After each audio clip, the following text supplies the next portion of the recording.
everyone, here with Ansel today just to show you guys a few things. We're mostly going to be talking about paw care, and that's going to include the nails, the bottoms of the feet, any funguses that might grow around the feet. So if you have a dog who's licking their paws or a dog who is scared to death to get their nails done, you're going to want to watch this video.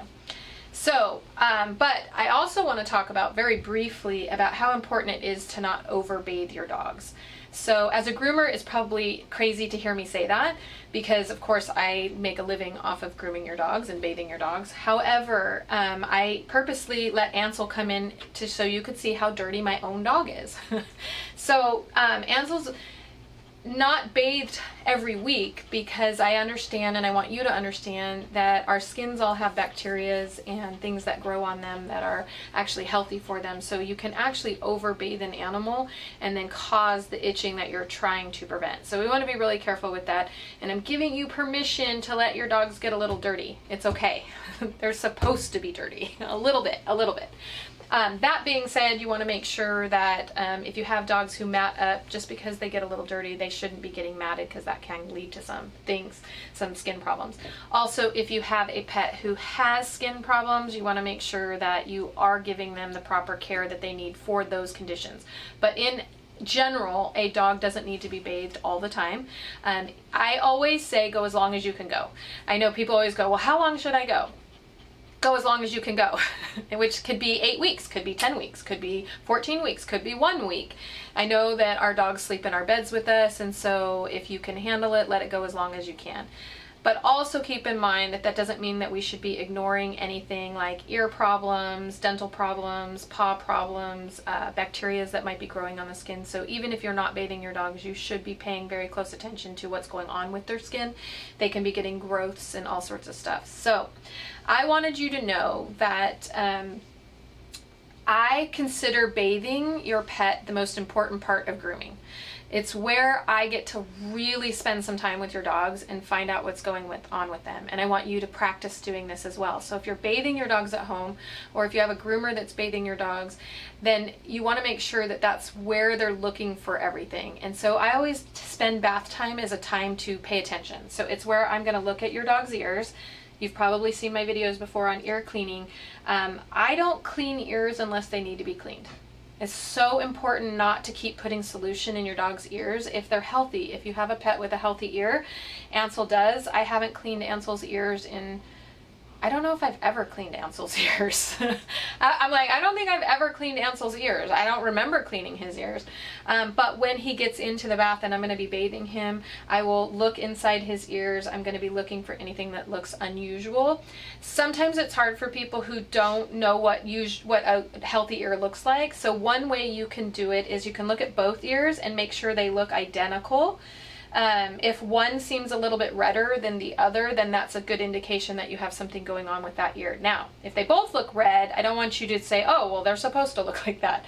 So you want to you can Google what a good healthy ear looks like, and that'll help you. But I don't, like I said, I don't stick any solutions in my dog's ears or do anything like that. So that's the first thing I do when I stick your dogs into my tubs. I check their ears, and then I'm going to start looking at their skin, overall, feeling for any lumps or bumps or anything that I might find, skin issues, and that's when I'm going to determine what kind of shampoos I'm going to use and what would be best helpful for your dogs. It's also where I start to look at their teeth. We usually do that when we check in dogs, so we can let people know what's going on with them there. So okay, but we're mostly going to be talking about paw care. So I wanted to give you guys a little something you can do. A lot of dogs lick their paws. We've talked a lot of times about the reasons why dogs lick their paws. There's numerous reasons. But we're going to assume today that Ansel has a fungus around his nail bed. So he doesn't, but we're going to assume that my dog has been licking his paws, and I've taken my fingernail and I've kind of scraped around the base of where the nail is, and a bunch of stuff came off there. That's not normal. So I'm going to assume my dog has a fungus around his nails and he's biting and chewing and licking. And so what you can do in those situations, and I'm going to do Ansel right now as if. So this is just a cat litter box that I like to use. You can use anything that will allow them to sit inside and so that their feet can be soaking in something. If you use a bathtub, like your regular bathtub at home, you can, but this keeps it a little bit more confined. That's why I like to do it. So I don't have to use so much water, because I am also concerned about the health of our earth. So I'll put a little bit of water in there. Doesn't matter how much. I like to use, this is one I like to use. This is an ozoned olive oil, but you can also use ozoned coconut oil, which I actually prefer more, but you have to find a really good one. So what that means, a lot of times people just think, oh, that's just oxygen, and it is. It's an O3, so it's an extra molecule that's added into the oxygen, and what it does is it helps kind of really put some oxygen, which oxygen is amazing for skin problems. They use ozone internally for all sorts of medical problems. Now I encourage you to look it up. We'll be doing a podcast on it soon about ozone and your dog's health. But you can also buy products that are ozonated, so they infuse these molecules, these oxygen molecules, into it, and then you can put it in. So it doesn't take much. And if you have a dog with long hair like Ansel, you really don't want to use much, because you can end up with oily coat, right? But you're going to be shocked. I bathe dogs in ozoned oil all the time. And so when I put it on them, at first you think, oh my God, it's going to be an oily mess. But I've done some very long-haired dogs, and you can mix it with shampoo if you want to use this as a shampoo. And it's amazing what it does for skin. Amazing. So, but for feet, I'm just going to put like a couple of drops, 1 or 2 drops in there. And then I'm going to mix it up. So for time, I'm not going to be here for a long time, but I will usually let a dog sit in that for about 15 minutes, but it's not the only thing I do. So I'll put the ozone in there, and then I also like to use a couple of different kinds of crystals. My favorite crystals to use are sulfur crystals. And what that's going to do is help soften the water. So hard water can also cause a problem on your dog's feet, right? It's got minerals on it, and it can actually make them a little itchy. You can also use Epsom salt, which is what I'm going to use today because I'm out of the other crystals. So I'm going to put some Epsom salt in there. Epsom salt's great because it can help kill funguses and do all sorts of stuff. And then I'm just going to let my dog sit in here for 10 or 15 minutes just to make sure his feet are all nice and, you know, kind of taken care of. And oh, that was weird. This little red thing was in there. It looked like blood. It scared me for a minute. And then I'm just going to let his little feet and his paws. This is where, if he did have the fungus, I would actually be taking a little scrub brush. Or you can do it with your nail if you're not too disgusted by it. And you can just kind of go around that base of their nail, like I told you, and you can pull any of that off, which you would be able to pull a bunch off. Ansel doesn't have fungus, so there's nothing there. But your dog, if he does have the fungus, that could be why he's licking at his feet. So, and then you would just let him sit in there. The oils will start to, the oxygen, the ozonated oil is what it's called, will help to get some oxygen in there. And then that's pretty much it, as far as, other than letting him sit. So you can get a lot of ozone oils. I do recommend the coconut oil because it just doesn't smell. The ozonated olive oil can have a little bit of an odor like olive oil. If you like that smell, that's great. The coconut oil doesn't have a scent to it, so that's why I like to use it. The crystals, the sulfur crystals, you can get all of this stuff online. If you shop on Amazon or wherever you get your stuff, you can get it online. So, and just let them sit. You can actually use this whole thing if you were done and you wanted to wash your dog. You could actually put shampoo in there, and then you could use it also all over. You just want to make sure you don't get it near their eyes. Other than that, that's the first step in making sure that your dog's paws are clear of any kind of funguses. And then we're going to move in over to the other room, and I'm going to show you guys why I never recommend cutting your dog's nails.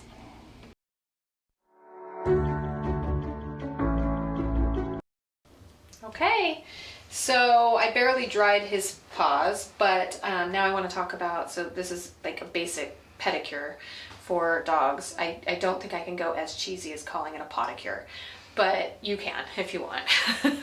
I don't tend to be cheesy. I mean, I tend to be cheesy. I just don't want to be. So, but anyway, so we're gonna finish up this pedicure on Ansel with some very important tips and concerns I have about nail trimming. So, typical way, you take your dog to the vet and the vet will use a nail clipper and they will trim your, not necessarily a vet, I don't wanna call out the vet. Anybody who's doing nail trims typically does it with a nail clipper.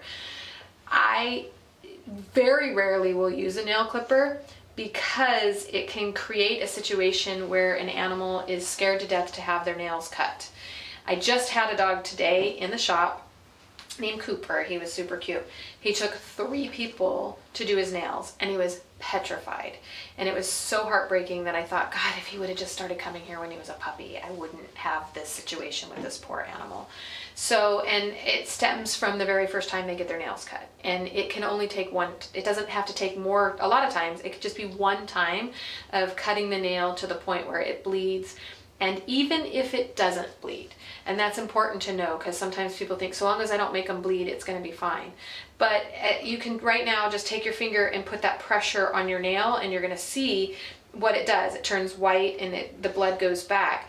But dogs have a very sensitive nerve called the Quik that is in their nail, which is a lot different than what's in our nail. And it bleeds and it is horrible when it happens, whether it bleeds or doesn't bleed.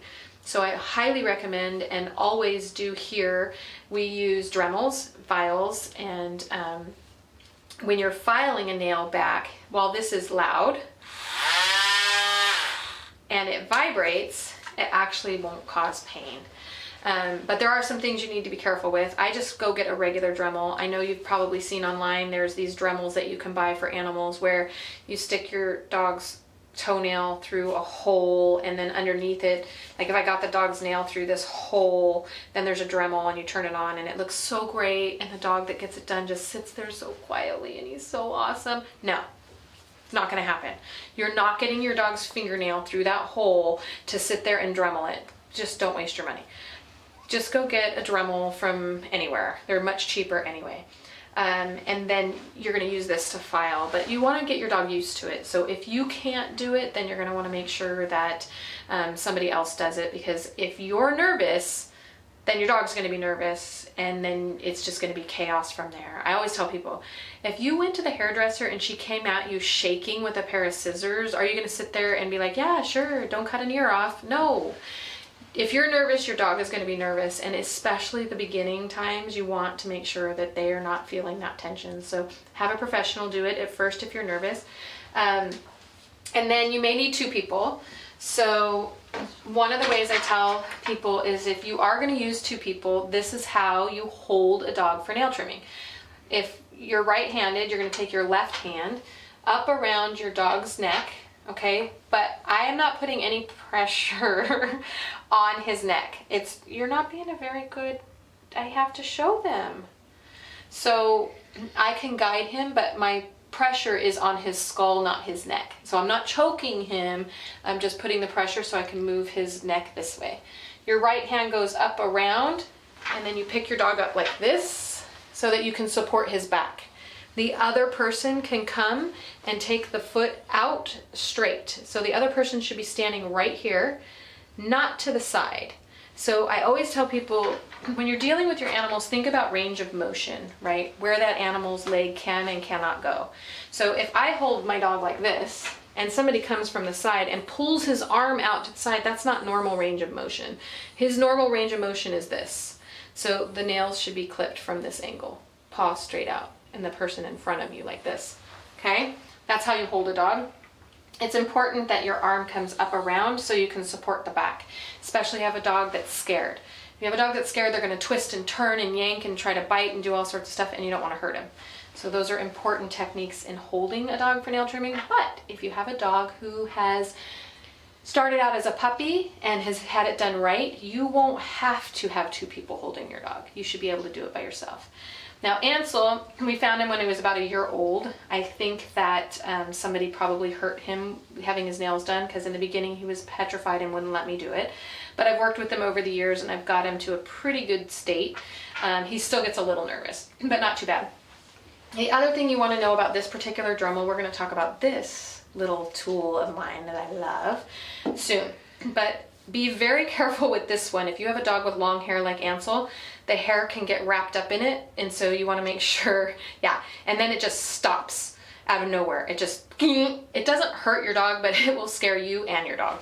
So you want to make sure, I'm going to come on this side, that when you're doing your dog's nails, and you have a dog with long hair, that you don't get the Dremel stuck in it. Careful of everything, right? Careful of their tail. Ansel has the most beautiful tail. It's wet right now, but he has a beautiful tail.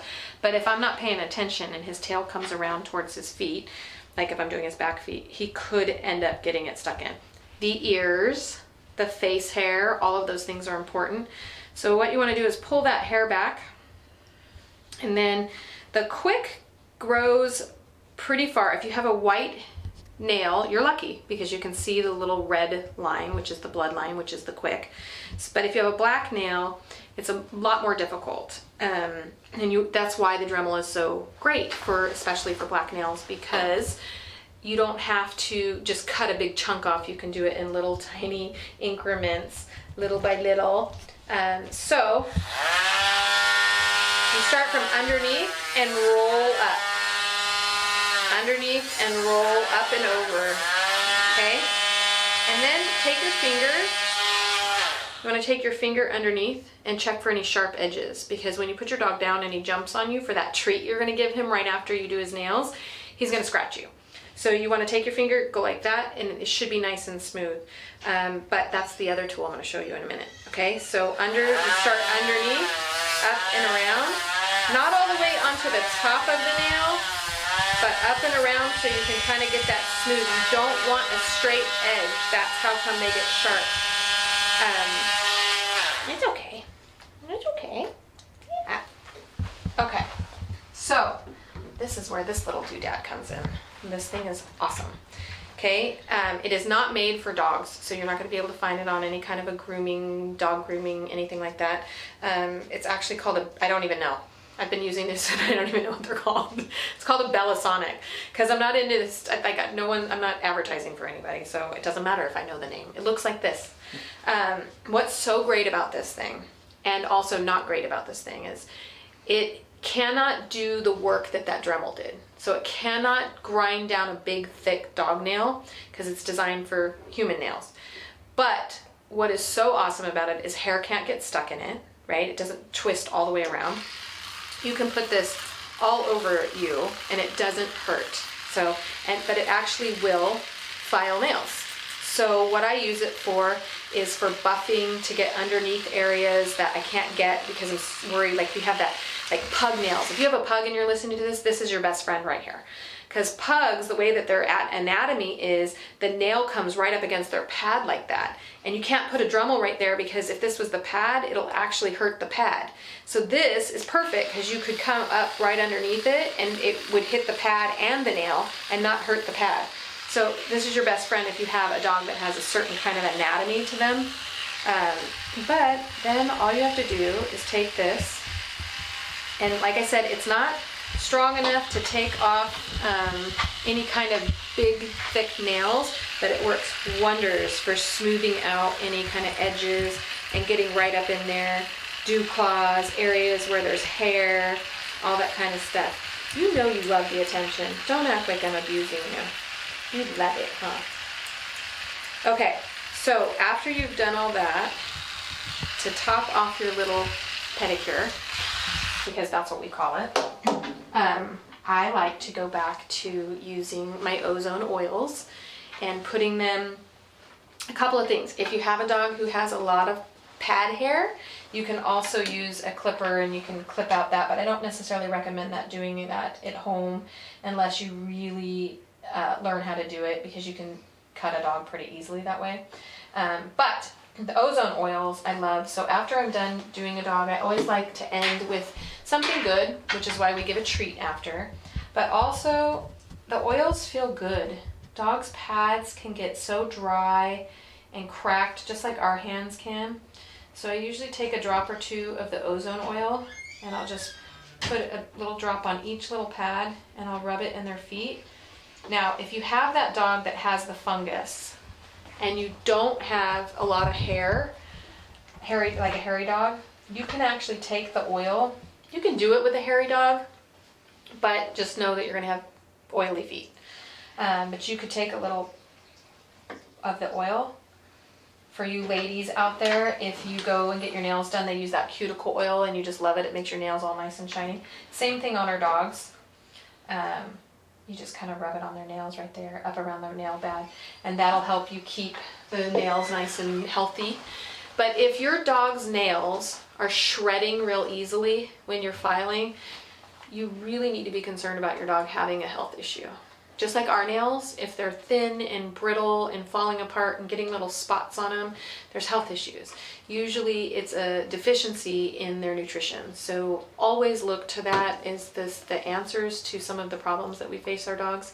The fungus is going to be a nutritional problem. It's going to be a problem with the gut bacteria is going on, and shredding nails is not common. It shouldn't happen. So pay close attention to how healthy your nails are.